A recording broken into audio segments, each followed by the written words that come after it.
Okay, so welcome to the third and the last installment in the Waterloo.ai Institute's webinar series on AI for managers and executives. My name is Peter Van Beek, and I'm co-director of the Institute along with my friend and colleague Fakri Kare. Today we have a distinguished panel to discuss a variety of topics centered around successfully using and scaling AI in the broadest sense. One of our panelists is delayed, but hopefully he'll be able to join us in a few minutes. I'll begin by briefly introducing each of our panelists, and once I've done that, we'll go through a series of questions that we've all considered, and we'll hear from our panelists. And once we've done that, there's plenty of time for questions from the audience. So keep that in mind as you're listening. If there's things you want to ask, there'll be opportunities a little later in the program. Okay, so let me introduce our panelists. I'll begin with Hamid Azouch. Hamid is a professor in the Faculty of Engineering at the University of Waterloo, where he leads the Laboratory for Knowledge Inference in Medical Image Analysis, the KIMIA lab. His research activities encompass AI, computer vision, and medical imaging. He is the author of 2 books, 14 book chapters, and more than 150 research papers. And Hamid has extensive industrial experience and has worked with numerous companies. Next up is Kate Larson. Kate Larson is a professor in computer science at the University of Waterloo, where she also holds the University Research Chair and the Pasupalik AI Fellowship. And she also has a position as a research scientist with Google's DeepMind.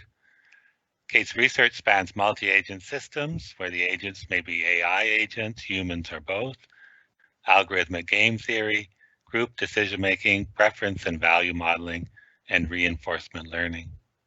Next is Wayne Chang. Wayne is a professor in the Conrad School of Entrepreneurship and Business at the University of Waterloo. He works each year with over 100 undergraduate students and teams developing their startup business processes and not-for-profit ideas. Wayne also teaches in the Masters of Business and Entrepreneurship and Technology program, where he guides graduate students in working with local external startup partners to create AI strategies. So next is Kevin Ture, who's having difficulty getting in, and we hope to see him. So let me introduce him in the wish that he does show. Kevin is Vice President of Data and Advanced Technologies at Communitech, a private public tech innovation hub here in KW that supports a community of over 1,400 tech-driven companies in the broader Waterloo region. Kevin's team has as its mandate to help companies capitalize on data-driven innovation and the strategic adoption of advanced technologies, including artificial intelligence and machine learning, autonomous vehicles, and 5G networks. Kevin has over 20 years of experience in entrepreneurial, technical, and leadership roles. And our final panelist is Charles Clark. Charles is a professor in computer science at the University of Waterloo. His research interests span the broad field of information retrieval, including search, question answering, natural language processing, machine learning, and recommendation. He has published over 100 research papers. Charlie is an ACM distinguished scientist, and while on a leave from Waterloo, was an engineering tech lead at Facebook. So you can feel free to ask him about that in the Q&A. Okay, so let's launch into a series of questions for our panelists, and then remember that there'll be opportunities for you after we've gone through our questions. And I may have formulated too many questions, but I'll be conscious of the time and make sure that there's opportunities at the end. So let me begin with the nature of the longer-term change brought about by AI. So there's been a diversity of opinions on this topic, as you may guess. Longer-term predictions about the impact of AI vary widely. Some, such as Sundar Pichai, Google CEO, and Ray Kurzweil, futurist and author, argue that AI will solve many of the most important problems facing society. Others, such as Stephen Hawking, Elon Musk, and Bill Gates, argue that AI has the potential to lead to the destruction of humanity. So these are poles apart. So the question is for our panelists, with respect to AI, are you an optimist or a pessimist? In general, is AI overhyped, or are the extraordinary promises real? And then what, if anything, keeps you up at night? What causes you to lose sleep? And here I'm referring to AI, not anything else in your life. Okay, so I'll call on people, and then if you want to do any sort of follow-up, just let me know. So Hamid, do you want to begin? Sure. So I'm not really certain what is the value of trying to guess what the future will look like, as we have a lot of tasks to deal with at the present time. So my main concern is at the moment how we can translate as much as we can from the AI capabilities into the society to solve diverse problems from environment to the healthcare, and we have a lot of potential to do that. But the fact that we have the research community has achieved a lot of success in the past probably 10 years, practically, of course, it goes back to maybe 20 years, maybe we have to go back to Turing, I don't know. But in the past 10 years, there have been a lot of practical achievements and breakthroughs, and we have not been able to translate much of it to the actual practice. And when I think about sensitive applications like healthcare or finance or environment, we have not done a good job. So, and we keep producing more new ideas, which is a trend. So if you submit a paper to a major conference, they still expect you to have a new idea. Why? We have enough new ideas. Let's translate some of them into the practice. So at the moment, I'm worried about what we are doing. We can translate more into the practice. I'm not worried. I just don't try to guess what the future would be, because we have been always wrong in that regard. So I'm worried that there is no concern that we disappoint with respect to the capabilities of AI. It seems we are at the level that we can really solve difficult problems, contribute to them at least. I'm not worried into that. So, and I don't have any Terminator type of scenario in my mind. We are not there to have that kind of capabilities. The small circuits and networks that we create and train, they are highly specialized on a certain specific parts. Can we do damage with that? Yes, of course. From deep fake to maybe governments do crazy stuff with AI. Of course, you can do that also with a knife.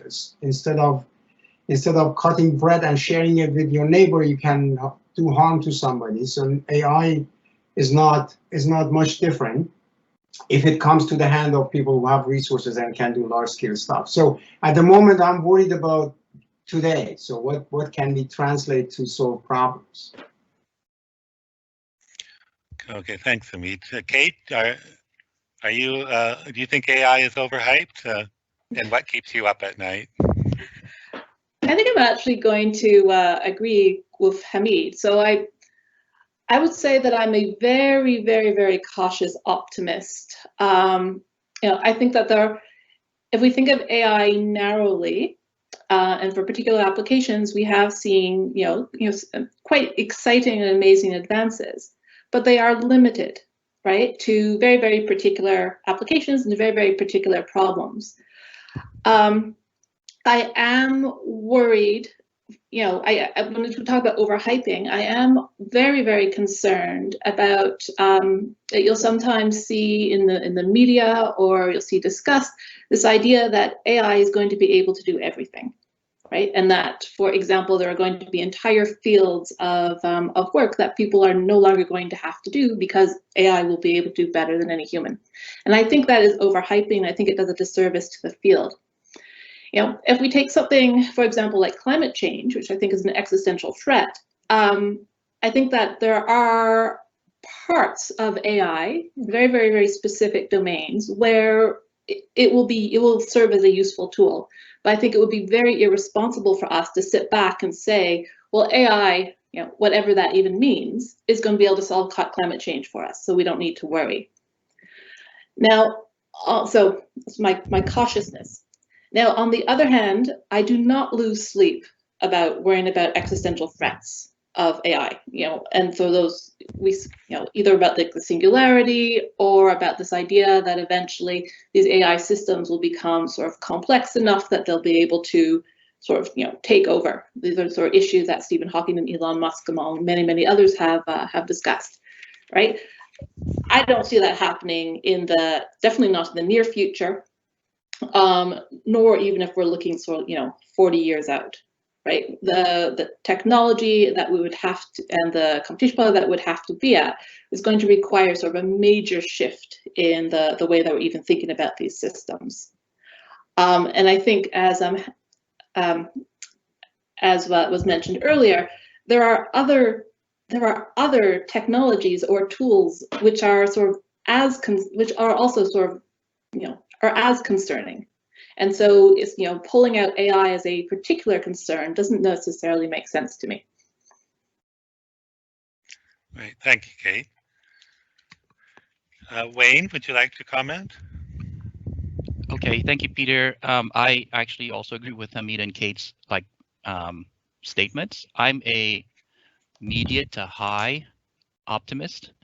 I'm not on the technical side as my colleagues here from the Institute, but in the larger context of technology innovations that are creating sea changes or transforming the economies of the world, etc., it's a big moment for AI, just as the electricity analogy earlier.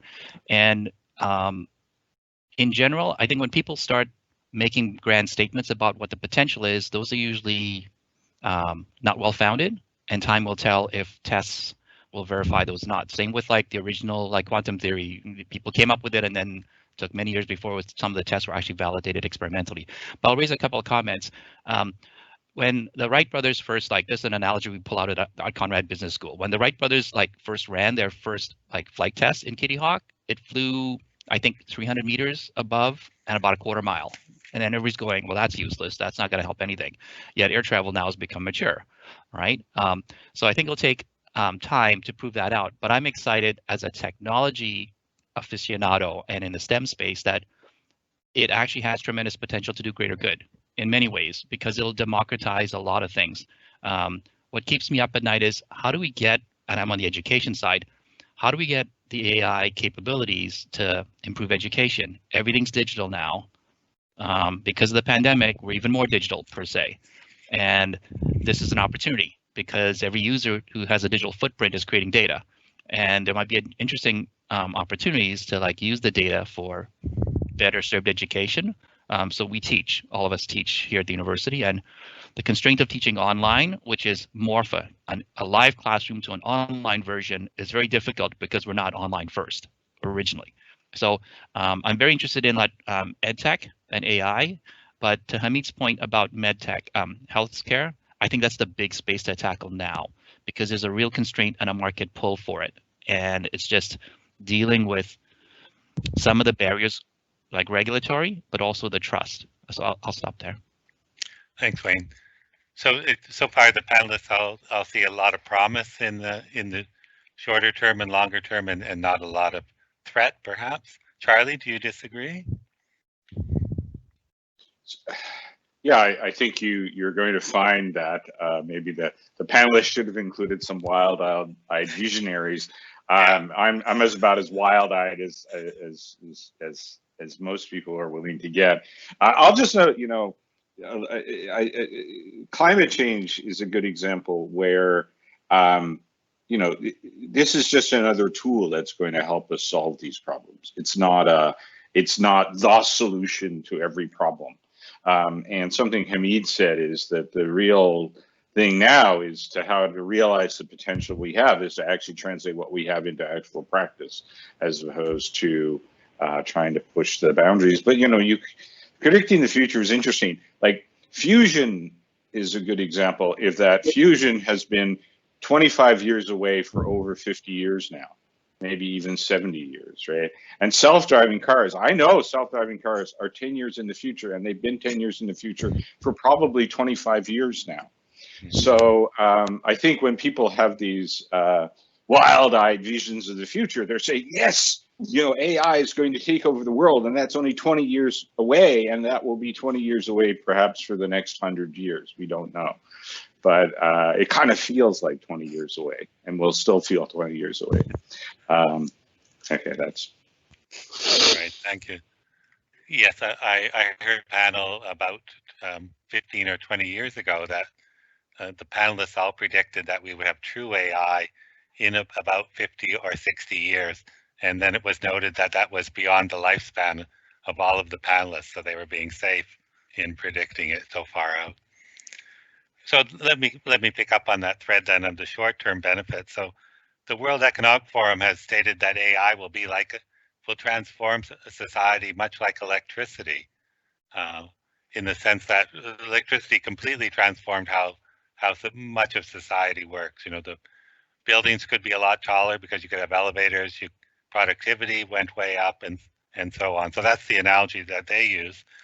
And then if we address the distribution of the economic benefits of AI, so with electricity, it's known that about 1.1 billion people on the planet still don't have electricity, and yet, you know, in the first world, we use plenty of it. And in the analogy to AI, currently in AI, a small number of tech firms dominate the AI landscape, and we can all name them. So they have access to big data, they have deep pockets to acquire startups with promising ideas and promising talent. So they gather IP, they gather the scientific and engineering talent. So how can society ensure that the benefits of AI are available to all parts of the economy? And I'll just focus on business first of all. So how can we ensure that these benefits accrue to small and medium-sized businesses, enterprises? What advice can you give to these companies about how to successfully use AI? So again, the setting is large tech firms dominate the AI space. What can small and medium companies do? So let me begin with Kate, if I could. Oh goodness, this was a question I was hoping to duck on. Partly because I do spend a bit of time in working for one of the large tech firms, right? And the resources that they have is, these smaller companies just cannot compete. And I think this is a problem, right? That we are seeing this massive centralization of people, compute, data, sort of researchers, and this is also then going to affect kind of what applications are going to be developed to a certain extent, right? What can we do about this? Oh, I wish I knew. My inclination is maybe this is a role where regulation could come in, right? I don't know what that regulation would look like. Yeah, so this was a question that I really didn't have a good answer to, right? I don't know what would be best strategies to sort of support the development of sort of smaller companies in this space where the competition right now is really fierce. So I'm going to have to pass. All right, thanks. Wayne? Yeah, this is a difficult question. From looking at the lens of just like the startup and entrepreneurship side, the startups are starving for data. Some of them have great ideas, but they need data sets to demonstrate, experiment, and test and validate that their assumptions are correct. And some of the big fish own all that data. So it's a dilemma. The startups have an advantage. Their boundary conditions are much looser, if not, dare say, vague. They don't have boundary conditions, whereas larger companies have much more tighter restrictions on how they use the data. But if there were entities where all the larger data sources decided to create a consortium or consortia, for instance, at the Waterloo.ai Institute and others, and offer the data as a pre-competitive strategy, which means they want to stimulate the innovation of the smaller startups. Now the other thing is the big incumbents are not afraid of small startups. The startup survival rate is very low. But when the startup collapses, they get acquired, or the tech talent gets like hired into the larger firms. So I don't think the larger entities should worry about sharing some data sets to help stimulate this kind of ecosystem to get the smaller fish to try and experiment, because I think that's one quick way to do it. Many large companies create corporate innovation labs and to try this model as well, but they usually staff them with incumbents who may not culturally have that fit to take a higher risk potential. So I think if there were entities or pre-competitive organizations that said that we agree to share some of the data to give this kind of a stimulus to the smaller startups to start testing, it would go a long way. And I think Kevin may speak to that at Communitech, because in his environment, they cover some of this at Communitech as well as the Data Hub. Yes, Kevin would be ideally placed to respond to this, and Kevin is still struggling to with the technology. All right, so Charlie, do you have any comments you want to add? You know, the comments have mostly been about the entrepreneurship end of things, which I'm not sure what I can say to your small business. It's directly, though. I would like to comment on the sort of this thing where you started talking about electricity, and I wasn't around for the electricity revolution, right? But I've been around for 3 of these. I've been around for the revolution where computers went everywhere and everyone suddenly had one. I've been around for the revolution where the internet went everywhere and everyone suddenly had one. I've been around for the revolution where everybody has a mobile device, right? And so this is on the same order as that, but it's not on the same order as something bigger than those things. So it's a these days once every 10-year change, and not a once every 100-year change. One thing I will say about the fact that electricity hasn't penetrated the world, I wonder about mobile. I wish I had looked up a number whether the penetration of mobile devices isn't actually higher than the penetration of, say, grid-based electricity. Right, because pretty much everyone has. It won't be as, this is a iPhone. It won't be this level, but companies like Xiaomi and things like that are making more accessible devices, and they're going around the world. So in fact, I think the penetration of AI technology as surfaced in mobile devices is likely to be actually even broader and faster than grid-based electricity, which, we may never fully get in the world until, in fact, we have small fusion reactors everywhere, right? Interesting, thanks. Hamid, do you have anything you'd like to add? That's a really historic dilemma, because big companies, they can get the talent, they can get the expertise, they can get the data, they can get the computational resources. And as a research lab, we experienced at the university the same thing. We 2-3 years ago, I was completely afraid that we lose the connection with the mainstream research, because if you don't have the big machines to calculate and you don't have the right partner to give you the data, you will be out of research. So we may not go out of business because we have tenure and then we get paid our salary, but then you cannot really publish properly. So I think for small and medium-sized companies, it's crucial to realize they still have a niche and they should operate in that. And that will be a massive part of the market. You can get talent. I'm sure for medium and small-sized companies, it will be very difficult to get expertise, because there are not many who have the expertise, let's say more than 10 years. And that's the challenge for the small and medium-sized companies. You can get talent. You should not go after the big data. You should build on unsupervised technologies, and you should look at the off-the-shelf AI solutions. That's the best thing small and medium-sized companies can do to secure a specific part of.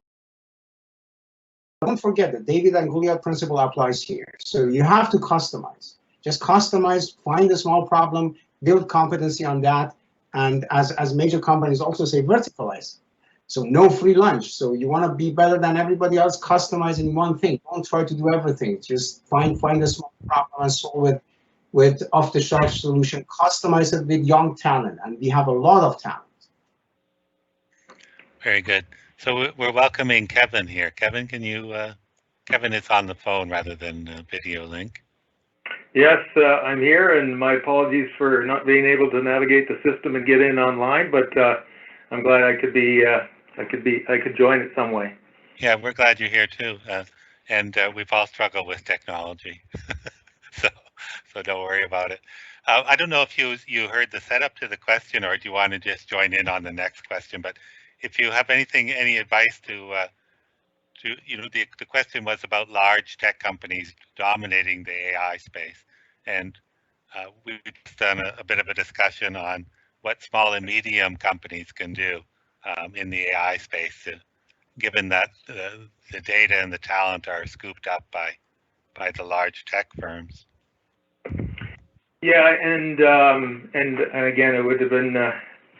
I apologize. I couldn't get in to be part of the original questions because there's certainly a theme to my comments, and I think we've gotten around to it, and it's the notion of data, and the notion of data asymmetry, and the ideas of, you know, exactly how can we get data into the hands of those that are developing AI, and it is a struggle for startups and scale-ups to do that, because it's difficult to compete against the large companies that are much better at doing that, and there is a natural asymmetry, and I saw a little bit of that in my role as part of the Digital Strategy Advisory Panel for Waterfront Toronto in the Sidewalk Lab days, where there was this overwhelming concern that you know, the data was going to be accessible by one or a few, and not be accessible by others. So I think the core of it is really about, you know, the data owner setting up a good governance strategy that allows, you know, that eliminates this data asymmetry and sort of the data poverty, and gives equal access. And some of the fundamental principles from open data might be a place to start with that. Because the whole premise of open data, and certainly we did a lot of work with the Open Data Exchange trying to get SMEs access to that kind of data, is around sort of creating that core open infrastructure, if you will, and allowing that to occur. And I think it's down to to ensuring that we have a good governance model, and the data owners set it up with responsible data use policies, etc., to allow equal access to that data. Thanks, Kevin. So I'll move on to the next question. I want to be conscious of the time. I hate to derail. Could I ask a question? Because I'd love to hear Sir Kevin made Hamid's comments on. We've talked a lot about data and access to data being a problem, but what about access to applications? If we look at something like GPT-3 from OpenAI, the data for training that is available, right? But you know, you're not going to have the compute or the expertise, right, to do that. So, do you have any comments on kind of access to applications? So, absolutely, and I can speak to specific things that are going on at Communitech right now. There are several programs that are public-private partnerships that are focused on getting SMEs access to things like cloud computing, 5G networks, autonomous vehicle applications, things of that sort. So we are being funded by the provincial government, and in some of those cases there are also private sector partners involved that are making sure that not only is state-of-the-art technology, platforms, things of that sort made available, but it's also ensuring that there's some project funding to allow SMEs to build their applications and to develop, test, and deploy in essentially commercial-grade environments, but in a private setting, so that they can again develop and deploy and test. And sort of accelerate their ability to go to a commercial launch with their technologies, and so we are supporting 3 of them right now, I should say we are partners on 3 of them. But in addition to that, we bring a lot of again, I bring or my team brings some of the expertise around open data to the table. We have what are called growth coaches, which are experts in the industry that can work with companies to help them, build their businesses and their applications. And we also have things like a data concierge service that works with companies to help them find data. So there are initiatives going on, and again, I speak to those 3 that are specifically going on with tech that are really targeted at making sure that SMEs do have the resources and access to the expertise in order to develop, deploy, and test AI-based applications or other advanced technology-based applications. But for me, I think the core of it is is the data itself and making sure we have the right access for them there. Thanks, Kevin. So let me move on now to the nature of a successful AI application. I have two questions on that. So much has been written on what makes for a successful AI application beyond first identifying a strong business case. So let me go through two sociological and technological considerations. The first is the role of trust and autonomy. So the spectrum of AI applications go from human in the loop to human watching beside the loop with a fire extinguisher, and then to fully autonomous. So given your view of the current state of AI, where in this spectrum would or should most applications fall? And then, for example, would you ride in an autonomous car that didn't have a steering wheel, just to make it personal? So Charlie, let me begin with you if I could. Sure. Oh, sorry. Okay. Sure. Yeah. So actually, I'm a professional engineer. So I would, if I bought an autonomous car and had no steering wheel, and I knew that government regulation and professional engineering and all of the things that guarantee all of our pieces of technology, the same science and regulation that make sure that this vaccine might work one day and be safe, right? The same. So I think people are used to using technology they don't fully understand, and it's the social trust of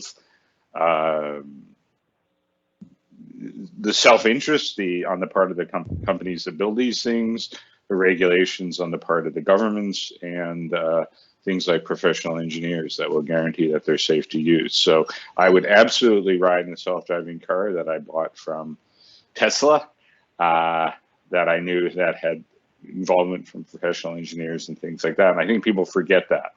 Right? Most people don't know how a plane, they don't know enough about, they get in a plane, they don't know enough about the science of how it works, the engineering of how it works, but they trust in the social mechanisms that guarantee its safety. And I think this is nothing new here. I'll just throw in the Boeing Max, I forget the number plane, as a bit of a counter argument.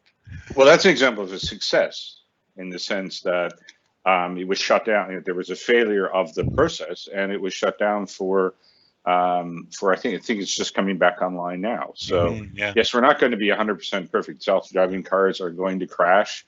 The brakes might fail in the car that you're driving today, and we have, as I say, and this is something we shouldn't lose. We shouldn't view these technologies as somehow so unique that the things that make technology safe, to use today, I feel confident in turning on my light switch that I'm not going to be electrocuted, and that's the mechanism that will make it's not technology that will make my self-driving car safe. It's this social structure that will make the self-driving car safe.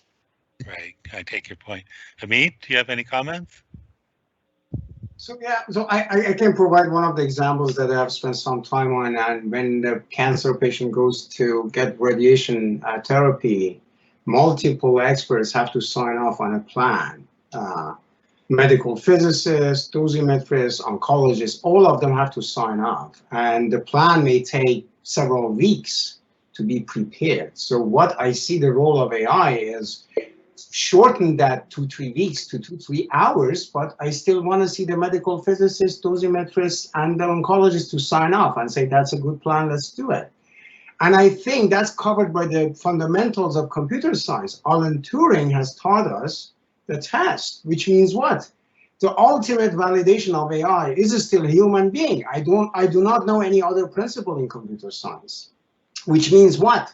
The human operator is always in the loop to say that the AI is doing its job. So as long as we don't have a second Alan Turing, I will think as AI, as an assistant to some expert, to just do the dirty work, shorten the work, provide more confidence, and then the human expert can intervene whenever necessary.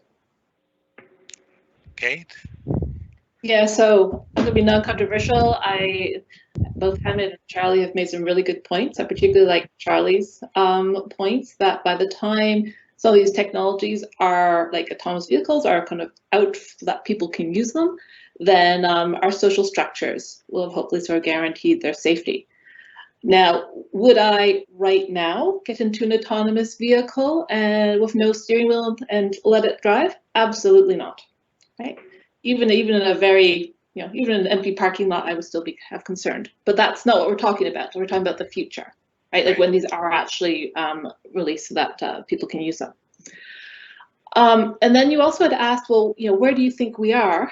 I think we're very much in the human in the loop and the human as a fire extinguisher scenarios right now. And as Hamid has pointed out, I mean, that's where I think we should be staying.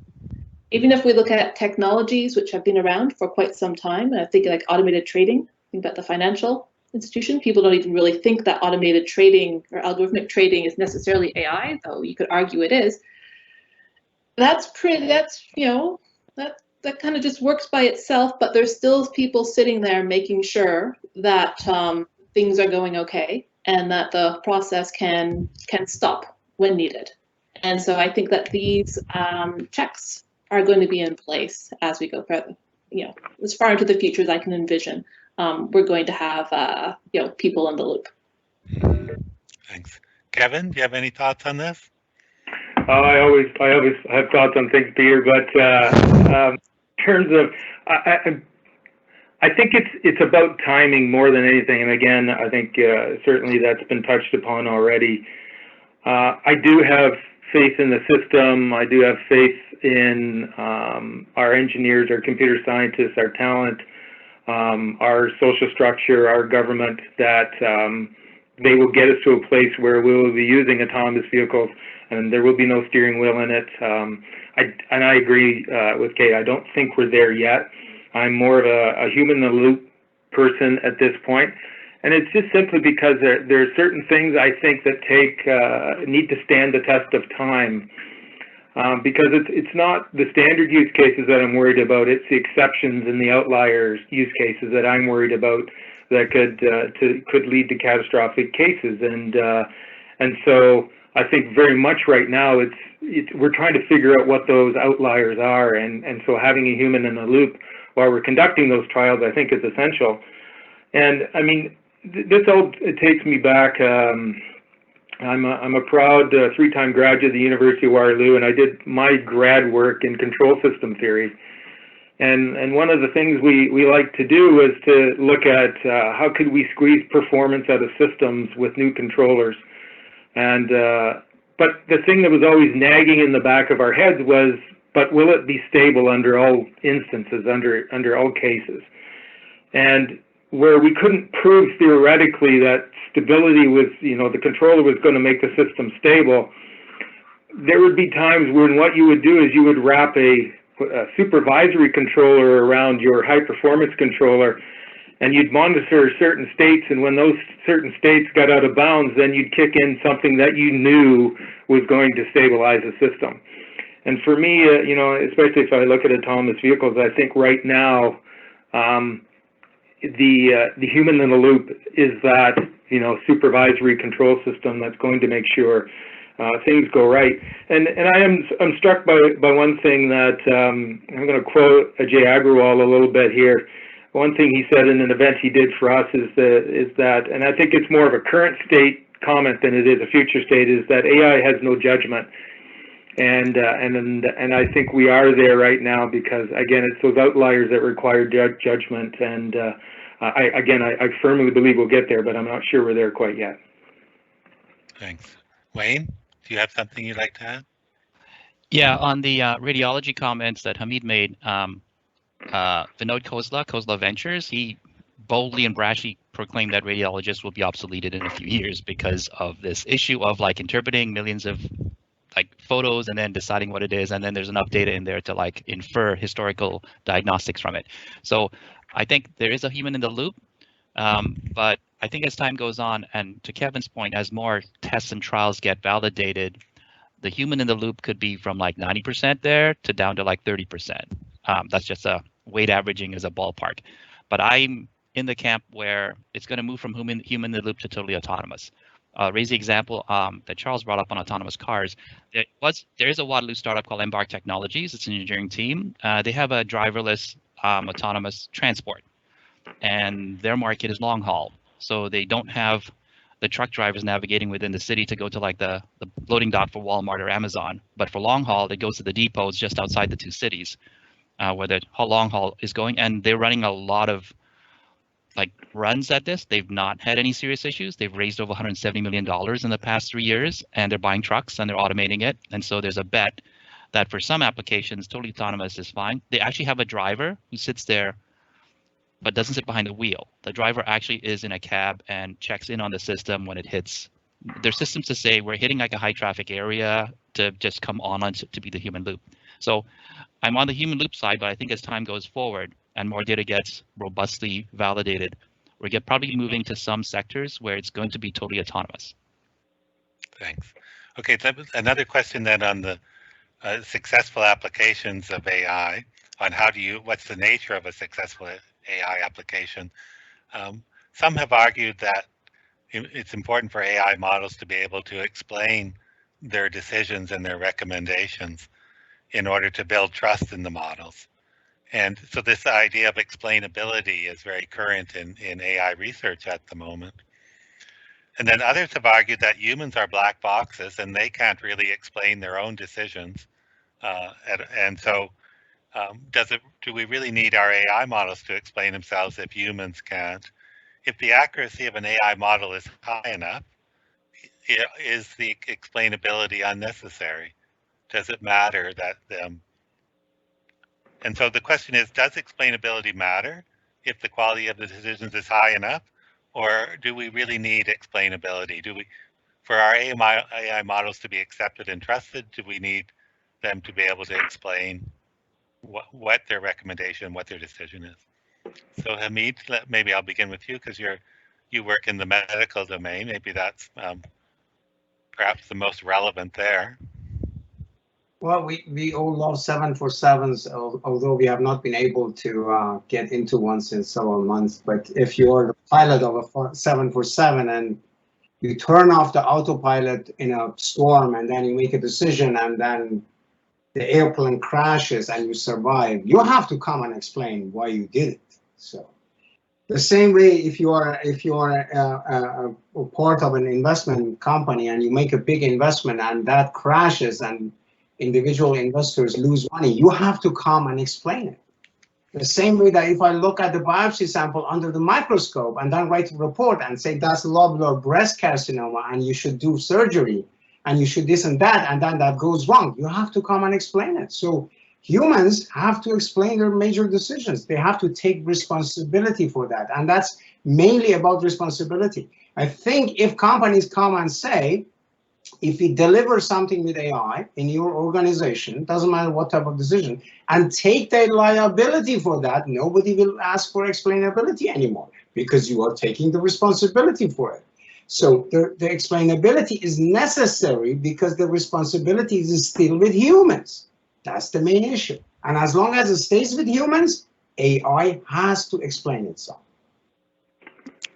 Wayne, do you have a comment you'd like to add? I'm going to ride Hamid's coattails. I'll also make a comment that as we have a lot of young people now who are accessing information online to learn, AI literacy, terminologies and stuff is actually at a nice threshold. I think the explainability will be digestible and absorbable by organizations going forward because I think we have a workforce now that is able to become more literate. And I think this is a big piece that will support AI adoption and like diffusion. Kate, do you have any comments? Well, other than to say, I think Hamid sort of articulated very much what I think. I can imagine some applications where we're not really going to care about explainability, where maybe the decisions are not so important, or there's no notion of responsibility or requirement of for auditing, for example. But every single high stakes decision, we have to be able to identify responsibility, we have to be able to audit it, and thus explainability becomes crucial. Kevin, do you have comments? I'm in violent agreement that yes, I think they have to be explainable, and I guess I look at the cases where I think explainability is an important element in creating trust with individuals that whose potential livelihood or integration in society or access to services counts on it. Especially in these times when we're focusing on inclusivity and we're making sure that of equality and equity. I don't see how you can develop trust across the population without if you can't explain how systems are making decisions that may affect individual groups within society and how they may be discriminated against or whatever. So I can't imagine where we, and maybe I'll say, I don't think I want to live in a world where we just explain or we accept technology with blind faith, because even those things, even those technologies that we've come to rely on is resulted in years and years of use cases and integration and the ability to continuously improve those processes. And I think that's a fundamental element of explainability, and it's fundamental in creating trust with the population that AI is going to serve. Thanks, Kevin. So Charlie, last word on this question. Do you have anything you'd like to add? Yeah, I think one of the things, I mean, I actually agree with all of these points. One of the things, though, is that why are you explaining it? So if I go to Amazon, it recommends a book, and it tells me a lie. It says, because you ordered this, and I know that's not really the reason. That's just one feature out of thousands that was used to make this recommendation. On the other hand, if I look at, there are AI systems that set sentencing guidelines and release guidelines for people in the United States, right? And those are complete black boxes. The facts of the case go in and a recommendation comes out. And something like that, we need to insist on explainability. We need to, I think that's maybe that's the thing I'm trying to say is that there's a spectrum of explainability, and in some extreme instances, we need to absolutely insist on it. On the other things, why does my Facebook feed do what it does? I could tell you, but nobody can really explain it, right? And that's not important, but some ends, it's tremendously important to be able to understand why these decisions were made. Right. I would argue that Facebook is fairly important too, but we'll let that one go, I hope. So last question, and then we'll go into the audience Q&A. So what is ahead for industry in AI? And I'm not really asking you to predict the future so much as, so here's the setting. While not every topic and technique developed in AI research makes it into practice, some AI techniques certainly have had a significant uptake and impact. And as two examples, consider expert systems, still very popular in some industrial settings, although researchers have long ago left that behind. And then newer techniques such as deep learning, very actively being researched and applied as well. So the question is, what exciting current developments in AI research, maybe your own research, will make it into industry over the next few years? And what kind of applications might these enable in the industry? And so, I'll start with Kevin. I was afraid you were going to do that.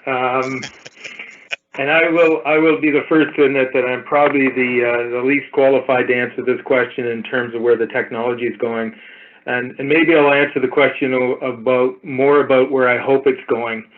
And it's resulted, and this has come to light for me as a result of COVID-19. And one of the things that's come out of COVID-19 is a community team effort, including UW, early on in the pandemic to respond to the needs of the community. And it started out with PPE and things of that sort. That's evolved, and what's come out of it is we now, I have the pleasure with a few of my colleagues to get on a call with the CEOs of the local hospitals every Thursday morning at 7:30, and we talk about things and challenges and where things are going and current state of healthcare and And of course, it gives a very clinical view of what's going on. It's not technology based at all. So I guess what I'm hoping is that, what I have gained out of my interaction with healthcare over the last 8 or 9 months in this capacity is how much improvement can be made. And because we in the tech industry, I think sometimes we live in a bubble and we believe that the world is sort of punching at the same weight as we are in tech in terms of adoption of digital and data and things of that sort. And it's certainly not true in healthcare from, again, my limited perspective. And it's even simple things like one of the requests is, is there a way that we can offload some of the administration of our frontline healthcare workers, nurses, doctors, or everything, by improving things like how you scribe notes and things like that, because many physicians and doctors claim that they spend hours a day doing that. And is there a way that we could position and use AI to offload that to a certain extent so that we can get the people and individuals with the expertise back on the front lines doing the things that they should be doing, and that is spending more time with patients. So my hope is where we go is, I think it's more of a human in the loop. I think I see it more as AI as an assistant to start. We've already talked about radiology and things of that sort, but that's what I'm hoping is we'll focus on some of the big problems that we see we're existing and encountering right now, and I'm hoping that there will be the great advances in the adoption of technology, including AI, to help us deal with those things. Thanks, Kevin. So, Charlie, do you want to speak to this? Now, I caught you just taking a sip there. So, current developments in AI research that you think will make it into industry over the next little while? So actually, I'll just take a slightly different tack, because you started this question with what's ahead in industry, and people are talking. I'm going to talk about the long term, which is basically no company boasts that they use electricity or the wheel or even the internet anymore. Okay. Right. So I think you'll know that AI has been, what's ahead in the industry is ultimately that AI is not a problem. AI is a tool. And eventually it will fade into the background like the wheel and like electricity and like the internet. So anyway, I thought I'd take a very long-term view of this instead of a short-term. And like always, the problems will stay with us. So climate change or social inequity will stay with us. And in the long term, this will fade into the background like everything else. Right. Wayne? Yeah, I have brief comments, but I'm going to defer the panelists who are the researchers here on the call. I agree with what Kevin just said. I think I'll make a small comment. At Conrad, we kind of train our young entrepreneurs by saying there's a difference between technology push and market pull. Technology pushes, you invent something, then you go find a market for it. And the other way is someone looks at the market and going, this is a big problem space, there's no solution here. Why don't we go find a technology that fits it? And I think because of COVID, healthcare systems now, it's a big market pull model. And this will only help AI adoption for many different applications. So that's the only comment I would make. And I'll defer to the panelists as researchers because I can't speak to that. Kate? Well, I actually really like Charlie's comment that the eventual dream will be that we won't even have this discussion. These AI tools, and I actually really just like the term AI because it's covering too much, right? Mm-hmm. That it's not specific enough. Will just sort of become, part of how these organizations or these systems work, right? So we won't even really be having this discussion. In the short term, and again, I'm going to be horribly biased because this is sorts of problems I like to think about. I think, and also Kevin had kind of mentioned that this is also a need, so I was happy to hear that. I think what will be really interesting is sort of more work trying to, which sort of uses both ideas, so research from artificial intelligence, but also research from human-computer interaction. So trying to understand better what the interaction between people and AI systems should be, and so how to I guess change either maybe it's business processes or the development of new technology so that we can have sort of more effective human-in-the-loop systems. I think in the short term, that's kind of an interesting direction. And you didn't mention reinforcement learning there, so I thought you might make that prediction. No? Okay. Well, I love reinforcement learning. Is it widely used in industry as we speak? Not really. There are still some limitations. It's very, very data hungry. It's very, very compute hungry.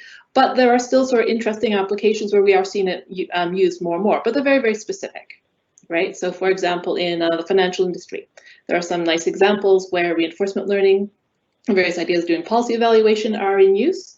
But is it a technology that can be broadly applied across multiple industries? No, it's still a bit niche. Okay, thanks. Hamid?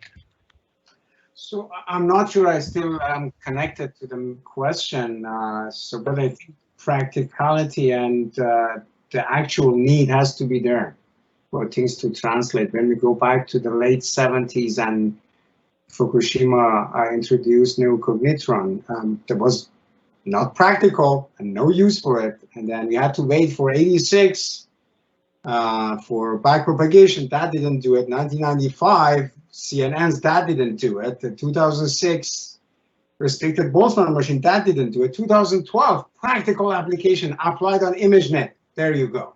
Now, we could make it practical, but then we needed the need. So what is it good for to say this is a dog, this is a cat? And we had face recognition. There you go. That's a need that you're addressing. So it has to become practical, has to be a need for it, then we can close the loop. All right, very good. So let's enter the audience Q&A session now, and I'll read out a question from the audience, and then if you want, you just signal me if you want to, if you have something you'd like to say on that to answer that. And if nobody, of course, signals me, I'll just ask you because we need. Okay, so Yasser says, is reasonable progress being made to define, design, deploy legal regulatory frameworks in Canada to govern and regulate AI? So is there a regulatory legal framework being developed in Canada to regulate AI, and in particular privacy and data collection as one aspect?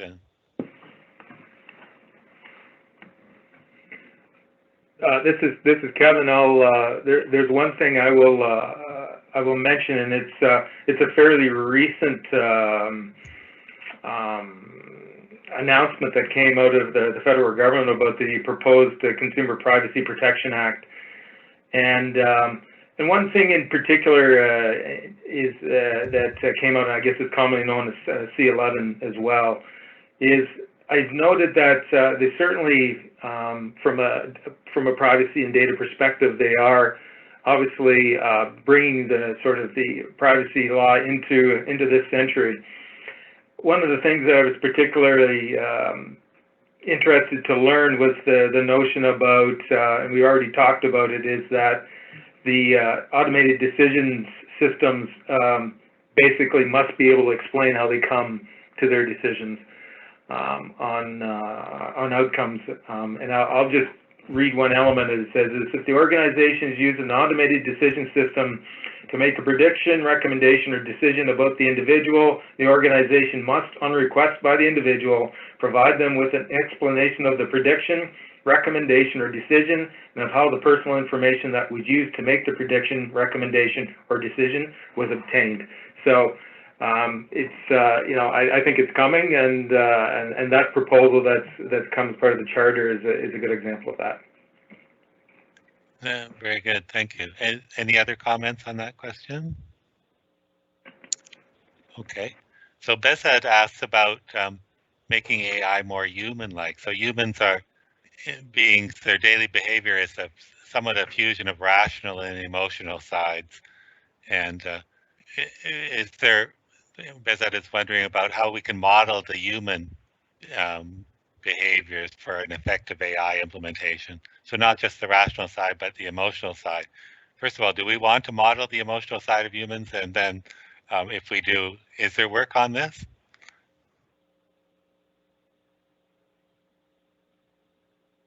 Kate, it looks like she has something she would like to say. Kate, do you have? tough There's question. definitely work. I was going through my head trying to think of like who was working on this. I mean, so yes, there is definitely research going on in this space, and off the top of my head, can I give you names? No, I'm sort of blanking, but it is an active research area. Certainly in robotics, right? For example, making in more robotics, human facial. chatbots, right? Chatbots would be Yeah. another situation where actually you might want this. You might want sort of a human-like behavior, but there's going to be certainly other applications and domains where that's the last thing you want, right? The power of AI is going to be that it is not human-like, and so it will depend, so it's going to depend very much on what you want to achieve. So, so I might add to that. I wasn't sure. I saw the question. I wasn't sure if the question was about the AI behaving like a human, which I think chatbots is something that I'm fairly familiar with, and that is definitely one place where we would want that to happen, but or might want that to happen. But also for a long time, companies like Google, Facebook, so on, have been interpreting implicit human behavior. So they do have models of humans where how you use your mobile device will let us make predictions about things like satisfaction. So that kind of technology is actually widely deployed. You're being, I don't know about right at this second, but when you use any of these applications, there is a model of a human behavior that allows, particularly things like satisfaction and things like that are really important things predicted from models of human behavior. So if we go away from the numerical approach, so fact is that we know a lot about how the foundations of neurons in any animal work, but we still have no clue how the neural activity manifests itself in what we call consciousness. And consciousness has been a word that has been actually a taboo up to probably 10 years ago. You could not even use it in the academic environment. And is it neuroscience? Is it psychology? Is it what disciplines, cognitive sciences are involved to give us shed light on how human consciousness works? So if fundamentally we want to answer that question of human behavior modeling, we need a really good understanding of consciousness, and I would say we are not even at the beginning of that. So how can AI say something about modeling something that we don't even know what it is? And everything that we have modeled is based on just punctual, sparse data that we have, and we model a really tiny part of the behavior, and we do a good job, but we don't understand the big picture. Thanks. So Heather asks, has the COVID pandemic torn any red tape for large companies and data access for startups? So has the COVID pandemic changed things at all around data access and red tape, regulatory frameworks? Well, we had one major development in the medical field. For the first time ever, it was the pathologists were allowed to do diagnosis remotely. That has happened for the first time in the history of humanity in US back in April, if I'm not mistaken, or May. They got the permission to work from home, diagnose from home. That's unheard of. And we cannot go back, so we have to move forward, and that was a good thing, actually. So that was one of the strange blessings of the pandemic. Interesting. Kevin, are you going to comment? Absolutely, and I guess I'll be quoting Winston Churchill here, and it's the notion that we shouldn't waste a good crisis, and I think there's nothing like a crisis to define what necessity is. And where I've seen a lot happening around the data world is you can log on to multiple websites now, and you can find historical and current data around sort of the transmissibility rate, the number of hospitalizations, the number of the positivity results around testing.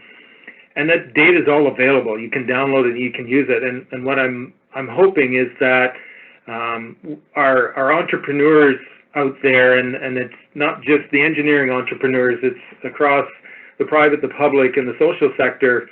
We use this as an opportunity to, learn from the past. And of course, I think there's still an element of our best prediction of the future is what's happened in the past. So definitely the notion of data, and again, back to my experience dealing with the hospital CEOs, we had a bit of a round table to figure out, what does the future of healthcare look like in Waterloo region? And all of the stakeholders mentioned that data is a key element of it, because of course, and again, it's been mentioned on the panel already, is let's start with a problem and let's apply technology to that problem. That's the most effective use. Well, data is a great way to define what the problem is, and it's also a great way to define the effectiveness of the applied solution. So the whole notion of digital and data, I think definitely COVID has changed the channel, and if nothing else, I think it's increased the appetite for data, for knowledge that you can derive from that data, and for learning from that data so that we can prepare ourselves into what's obviously a very different world now and will be a different world going forward. And again, strong data and digital governance is a key element of that. Thanks. So another question, Anonymous asks, will malicious manipulation or use of AI be an issue? And are there safeguards against this?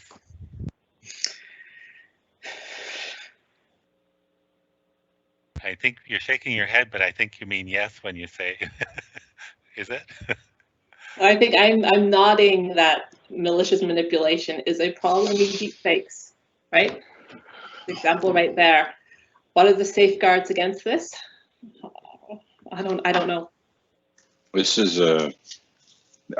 having worked for search and social media companies at various points, this has been, so there's manipulation of AI technologies, which happens constantly. And I could, example from both search and social media, and then AI in an adversarial relationship with other applications are both, these are current, ongoing, serious problems with misinformation. Misinformation is generated by AI. It's used to manipulate algorithms in search and social media. And there's absolutely, the companies are constantly struggling. The companies that deploy these technologies are constantly struggling with this. So this isn't a future thing. This is something that's changing the world as we speak. Sorry, go ahead, Hamid, yes. We should keep in mind, and nothing is new. For example, we talk about ethics of AI, but we are not inventing a new ethics. The question is, how do we adjust the ethics that we have for us using AI? Because there is no AI. AI is us. So we have created AI, we are using AI. So the question is, because it's addressing, we have always used slander and defamation to attack each other as human beings. And I remember people do montage with just physical pictures to defamate and attack a local candidate in some elections some 40 years ago. Now we are doing it digital. We are doing it, and we can reach much more people. The ethical and the problem in its nature is the same. It has not changed, and it will not change. But we are just, the magnitude of it will change, and different sectors of the society will be affected. It has to be clear that AI has not brought anything new in that regard. So, and we will not invent new safeguards fundamentally. So we have to just adjust it to the new domains that AI is impacting. But now we can be unethical at scale. Yes, absolutely. Yes, it massively scales up, yes. Okay, so just reminding the audience, if you have questions, you can type them into the Q&A box. So Niraj asks, I agree with Kevin on the technology pull and how we should look at problems and how technology can help solve them. Do you have an example in an established corporation where AI helped solve a major problem? And how did that organization accept and adopt or measure success? So Kevin, do you want to begin? Do you have an example of a major corporation that an established corporation that AI helped solve a major problem they had? Well, I think we could point to all of the FANG companies as examples of all of that, because I think that what I've come to appreciate is there's probably a lot more AI deployed out there that I'm even aware of, and probably the average user is aware of. You know, every time we do a Google search, or every time we post something, or whenever we look for directions, or look for recommendations on restaurants, I mean, that data is being consumed and is being sort of manufactured into value to somebody, and again, the FANG companies have done a fantastic job of monetizing that. So I think it's been going on for years.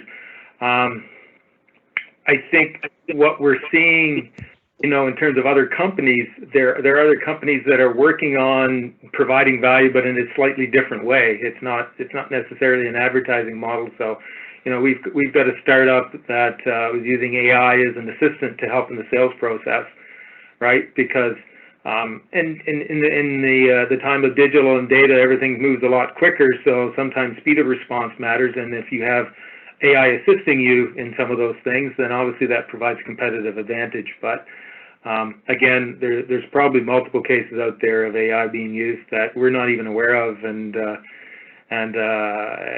is providing benefit to the company and helping them to be sustainable. Okay, so Charlie, do you want to address this? Is there anything you can say about Facebook and the use of AI, for example? So it is soaked into the soul of the company.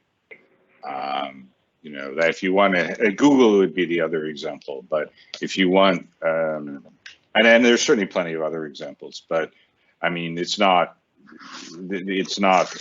something that is a sideline. It is every product every product is driven and depends on AI pretty much. Everything they surface, everything that happens. I would note that revenue at a company like that comes from advertising, and there is absolutely, as far as I know, no industry that currently is more driven by AI technologies than advertising, in the sense that I was shocked to discover the things that happen to put that ad up on your mobile device or web page. Layers and layers of auctions, there's just amazing amounts of things happen. I think explainable would be, it's the farthest thing from explainable possible, except that it does, basically, if you work at Facebook, it provides you a free lunch, so it must work, right?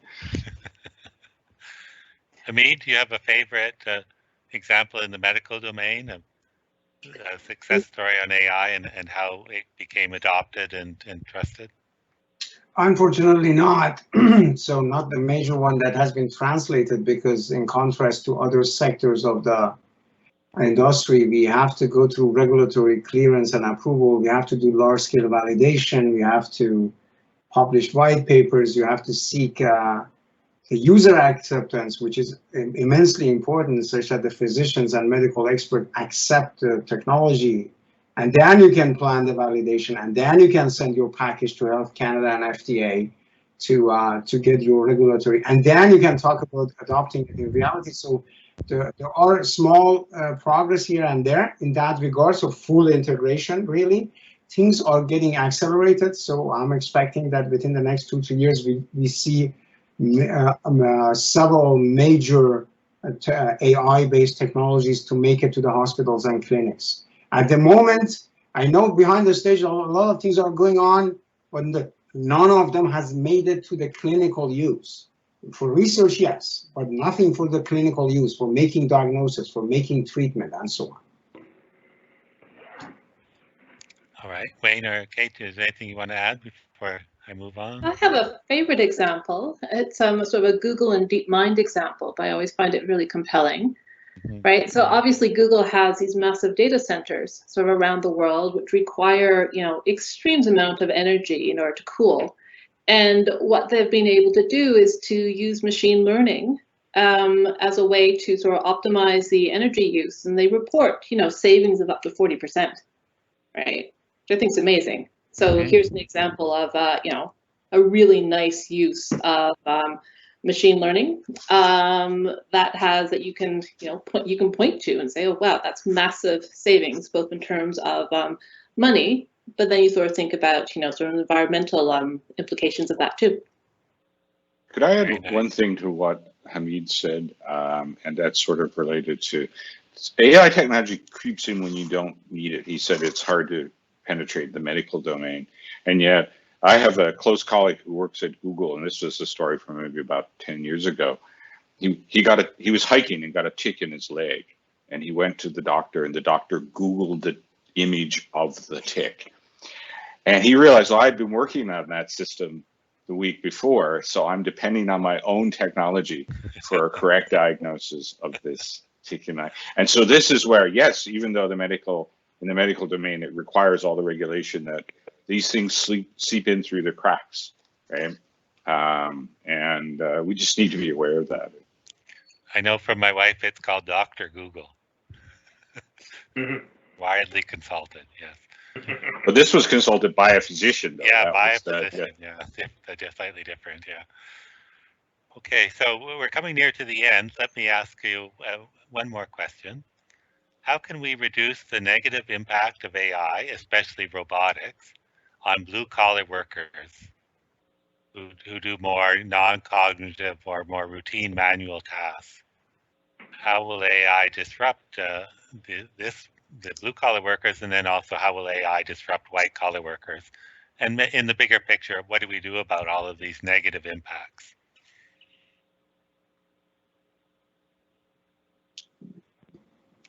Tough question. So there is no easy answer for that, because that's one of the ethical concerns of adopting any major technology. We had that after Industrial Revolution as well, and after information technology, information revolution as well. So we cannot avoid that. We have to counteract it and minimize the impact on the livelihood of everybody who is doing some sort of manual work that will be then automated in some way. By the way, not just by AI, by conventional technologies as well. And when I think about that as an educator, I always think about AI literacy that we mentioned at the beginning. We have to go back probably to high schools and teach AI in some way. And we have to increase the AI literacy of the society at large to understand when we talk about deep network, what do we mean? This will become part of our lives. We have to understand it. And that would leverage the type of understanding and task that everybody will be doing. But we will go through a shift. We will go through a shift and we will pay the price for it. And we have to take groups of people. It will happen that the groups of people may lose their job and they have to re-educate and retrain and get other jobs. The ethical side of it is we have to support each other such that we minimize the impact of those that get impacted by those technologies, probably mainly driven by AI. It will happen. Long term, we have to also think about AI literacy and go back, start teaching Python in high school. I'd like to, could I just say? Yes, okay. Okay, quickly. I think, right, so I agree very much about sort of the importance of education and AI literacy, but I also just want to sort of question a little bit the premise of this question. I don't believe it's the case that blue collar workers are the ones that are going to be affected the most. There are lots of jobs that we consider blue collar, which I would think are pretty safe, right? I can't imagine having a robotic plumber coming to people's houses, right? I just don't see that happening definitely not in the near term, even the farther term. But I do have concerns about white collar workers. I think there are many, many jobs that we consider white collar, which are going to disappear or change significantly. We've already been seeing that in journalism, for example, with a lot of sports journalism and financial journalism is disappearing because it's all being automated. A lot of jobs that lawyers or legal aids had done in the past are now being automated, and so these jobs are the ones where people need to be thinking very carefully as to what the future is going to look like and how will these jobs change over time, knowing that some of the processes are being automated as we speak. Kevin or Wayne, do you want to jump in? Wayne, yes. I'll jump in quickly. I think the labor force or workforce will start seeing a shift as more technology and not just AI, as Hamid mentioned, is kind of becoming more pervasive. I think we're at an age now where blue collar workers, white collar workers are better educated or self-aware to go find information, and you have to plan accordingly. We went through a period in Ontario, which is the manufacturing heartland of Canada, and all the automotive industries just left. And then all the blue collar workers are saying, yeah, there are 6 generations of us in an assembly plant, but my child is not going to be doing that. I have to plan for the future.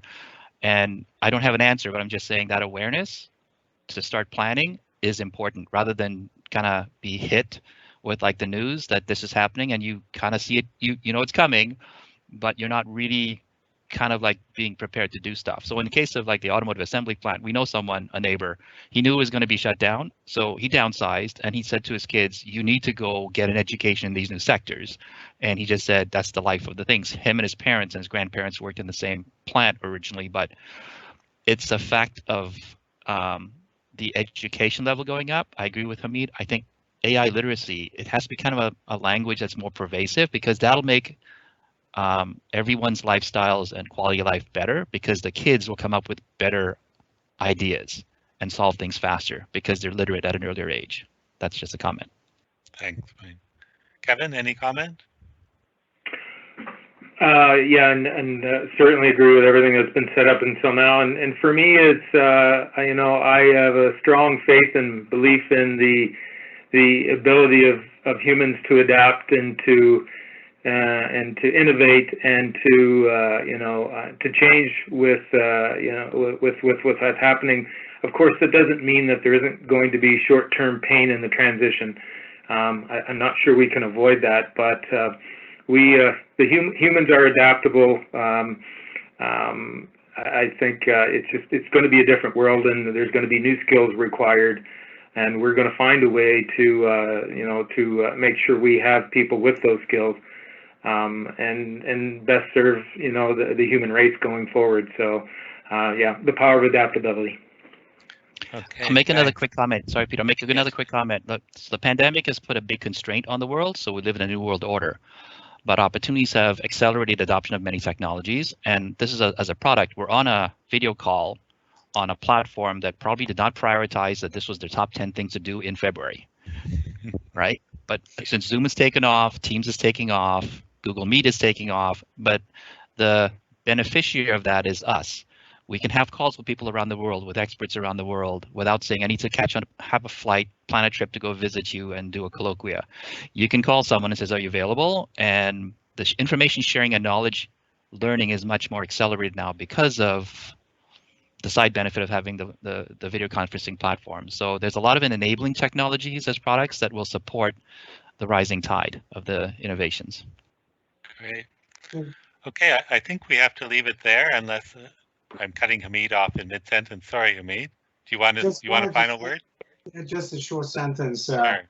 Whenever the human society goes through a major transformation, we definitely talk about the philosophical side of it, ethical side of it, sociological side of it, and we should do it and we should plan.